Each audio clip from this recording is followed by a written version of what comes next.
샬롬 안정열 목사입니다. 오늘은 성경 통독 47일 차입니다.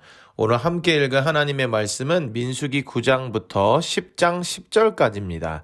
민수기 9장입니다. 애굽 땅에서 나온 다음 해 첫째 달에 여호와께서 시내 광야에서 모세에게 말씀하여 이르시되 이스라엘 자손에게 유월절을 그 정한 기일에 지키게 하라. 그 정한 기일 곧 이달 14째 날 해질 때에 너희는 그것을 지키되 그 모든 율례와 그 모든 규례대로 지킬지니라. 모세가 이스라엘 자손에게 명령하여 유월절을 지키라 하매 그들이 첫째 달 14째 날 해 질 때에 시내 광야에서 유월절을 지켰으되 이스라엘 자손이 여호와께서 모세에게 명령하신 것을 다 따라 행하였더라. 그때 사람의 시체로 말미암아 부정하게 되어서 유월절을 지킬 수 없는 사람들이 있었는데 그들이 그날에 모세와 아론 앞에 이르러 그에게 이르되 우리가 사람의 시체로 말미암아 부정하게 되었거니와 우리를 금지하여 이스라엘 자손과 함께 정한 기일에 여호와께 헌물을 드리지 못하게 하심은 어찌함이니이까. 모세가 그들에게 이르되 기다리라. 여호와께서 너희에게 대하여 어떻게 명령하시는지 내가 들으리라.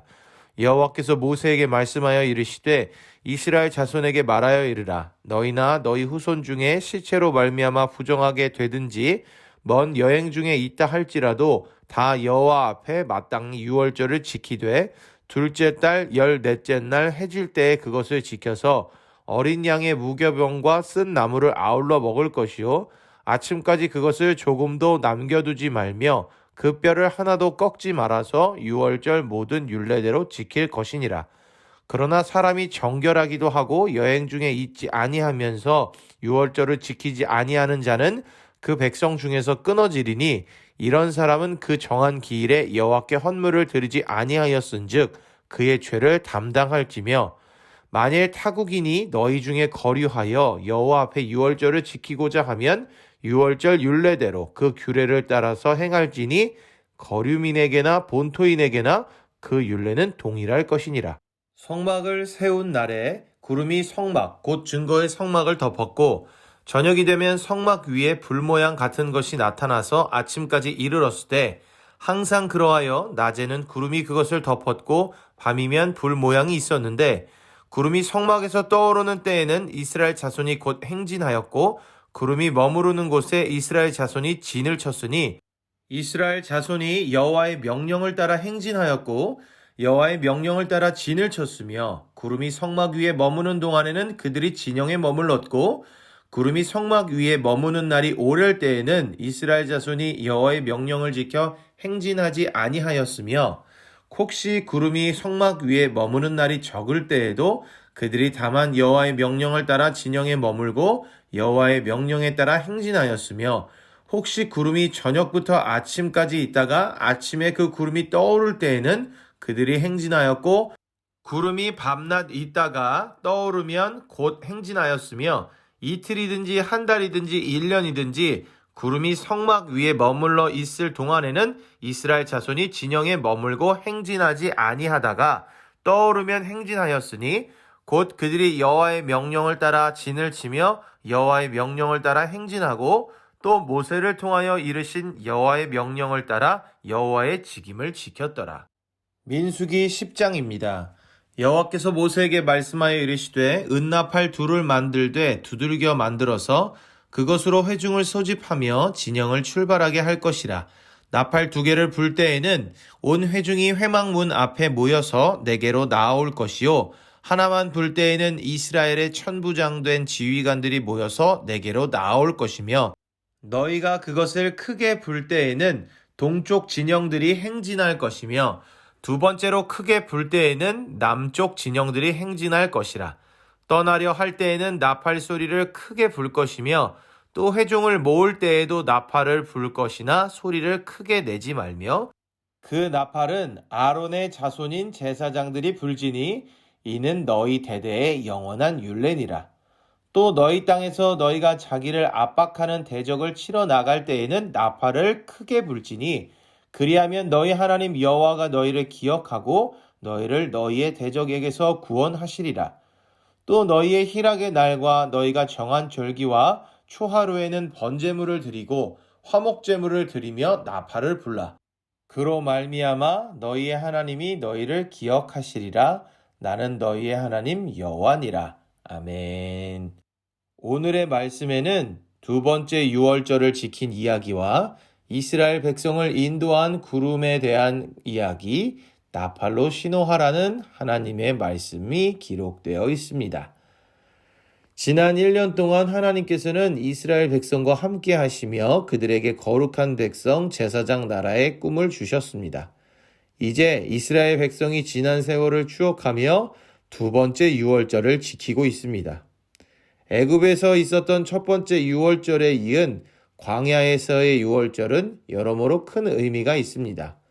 애굽에서의 첫 유월절 의미를 되새기며 하나님께 진정한 감사가 올려진 광야에서의 첫 유월절이기 때문입니다. 두 번째 유월절을 지키면서 이스라엘 백성은 여호와께서 모세에게 명하신 것을 다 따라 행하였더라라는 기록을 남기고 있습니다. 참 놀라운 수준으로 이스라엘이 훈련되었다는 증거입니다. 그리고 지난 1년 동안 그들에게는 놀라운 일들이 있었습니다. 성막이 지어졌고 그 위에 하나님의 영광이 임하는 것을 체험하였습니다. 하나님의 거룩한 백성으로 살아가는데 꼭 필요한 규례도 제정받았습니다. 그리고 이제 처음으로 출애굽 당시의 상황을 재현하며 하나님의 은혜를 기억하는 유월절을 맞이한 것입니다. 이스라엘 백성은 두 번째 유월절을 지키면서 하나님께서 그들을 얼마나 사랑하고 계시는지 충분히 깨닫게 되었을 것입니다. 그리고 그런 그들을 하나님께서는 구름을 따라 행진하게 하셨습니다. 그렇게 이스라엘은 하나님의 명령을 따라 진을 치고 행진하고 맡은 직임들을 행했습니다. 그런 그들에게 이번에는 하나님께서 나팔로 신호하는 방법도 알려주셨습니다. 많은 수의 이스라엘 사람들에게 행진이나 모임 등의 상황을 알리기 위해서는 신호할 만한 무언가가 필요했을 것입니다. 하나님께서는 은으로 나팔 2개를 만들게 하시고는 신호들을 알려주셨습니다. 이제 행진할 때도 사람을 소집할 때도 전쟁에 나갈 때에도 제사를 드릴 때에도 그렇게 해야 했던 것입니다. 오늘의 말씀을 통해 무언가 감격스러운 1주년의 이야기를 봅니다. 출애굽부터 지금까지 많은 일들이 하나님의 뜻 안에서 하나님의 뜻대로 행한 이스라엘 백성들의 삶에 펼쳐졌습니다. 그리고 이 모든 일은 신실하신 하나님의 은혜와 사랑으로 인해서 가능한 것이었습니다. 사람들에게는 기념일이 참 중요한 것 같습니다. 가족들과의 관계에서도 사랑하는 사이에서도 회사나 학교 등 조직에서도 말입니다. 그런데 하나님과의 관계 속에서의 기념일은 더욱 의미가 있습니다. 하나님이 어떤 일을 하셨는지를 기억하고 감사하는 것은 하나님의 백성이 하나님의 자녀가 꼭 해야 하는 것이었습니다. 그리고 출애굽한 백성들에게 가장 큰 사건인 장자의 죽음에서 어린 양의 피로 구원받은 이 유월절을 지키는 것은 매우 중요한 것이었기 때문에 오늘 읽은 성경의 이야기가 더욱 의미 있게 다가옵니다. 우리에게도 이만큼 중요한 기념일이 있습니다. 오늘날 기독교인들에게 사순절과 성금요일, 부활주일이 그러할 것입니다. 그렇기에 오늘 이 말씀이 더욱 의미 있게 다가옵니다. 유월절 어린 양으로 예표되는 예수 그리스도의 대속의 죽음과 사랑, 그리고 부활은 우리에게 출애굽을 경험한 이스라엘의 유월절과 같은 큰 구원의 은혜를 기억하게 하고 감사하게 합니다. 특별히 우리는 지금 사순절 기간을 보내고 있는데요.